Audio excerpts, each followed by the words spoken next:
हरिवंश सभी को राधे राधे। होप करती हूँ आप लोग अपने घर में अच्छे होंगे। मैं अपने घर में अच्छी हूँ। लाडली सभी भक्तों पे खूब कृपा करें।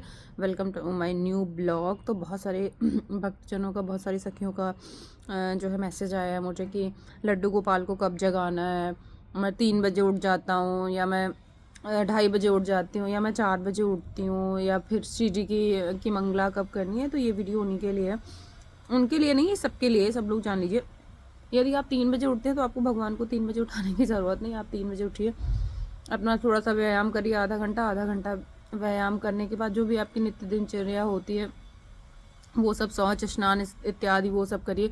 उससे आपका 4 बज जाएगा। 4 बजे के बाद अपना मंदिर अगर आपने रात में साफ़ किया है तो ठीक है। अगर मंदिर रात में साफ़ नहीं किया है तो आप स्नान करने के बाद अपना मंदिर साफ़ कर लीजिए, बर्तन वगैरह धुल लीजिए, पुष्प इत्यादि जितने भी पूजा की सामग्री होती है एक जगह इकट्ठा करके रख लीजिए। ये नहीं कि पूजा कर रहे हैं ये कम है वो कम है, ऐसा कुछ नहीं है। इसके बाद क्योंकि जिसने नाम ले रखा है, शरणागति ले रखी है, उसके पास तो दिनचर्या होगी, उसको पता होगा कि कैसे करनी है, वो वैसे कर ले। आप पहले एक काम करो, जो शास्त्र है वो पढ़ लो, इसके बाद आप नाम जप कर लो। इतने में आपका 5 साढ़े 5 बज जाएगा। यदि आपके पास जुगल किशोर हैं, आप 3 बजे उठते हैं, तो आप 5:30 तक श्री जी का जो है मंगला आरती कर दीजिएगा।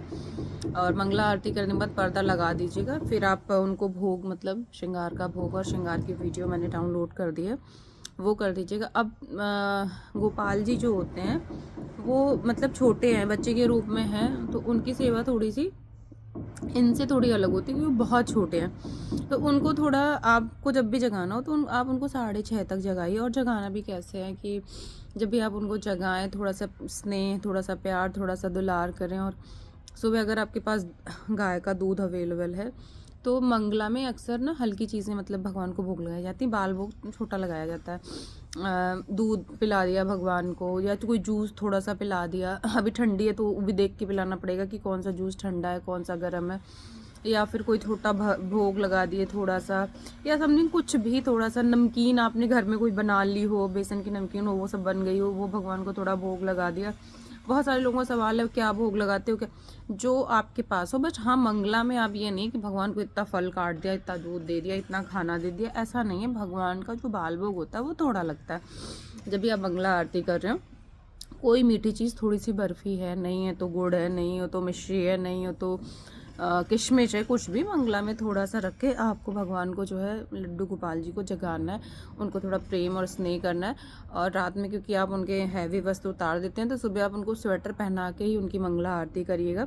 इसके बाद जुगल सरकार क्योंकि थोड़े से बड़े स्वरूप में होते हैं, श्री जी और क्या नाम है, लालजू, दोनों लोग थोड़े से बड़े स्वरूप में होते हैं, तो उनका थोड़ा सा चलो चल जाता है कि चलो बड़े स्वरूप में हैं, थोड़ा पहले जग गए, जगा दिया।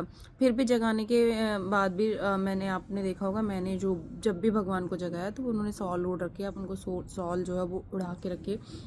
मंगला करने के बाद आप आधे घंटे बाद, यदि आप सुबह नहीं उठ रहे हैं, मंगला के टाइम पे उठ रहे हैं, तो मंगला करने के बाद आप अपने शास्त्र पढ़ लीजिए। शास्त्र पढ़ने के बाद आप जो है श्रृंगार आरती कर दीजिए।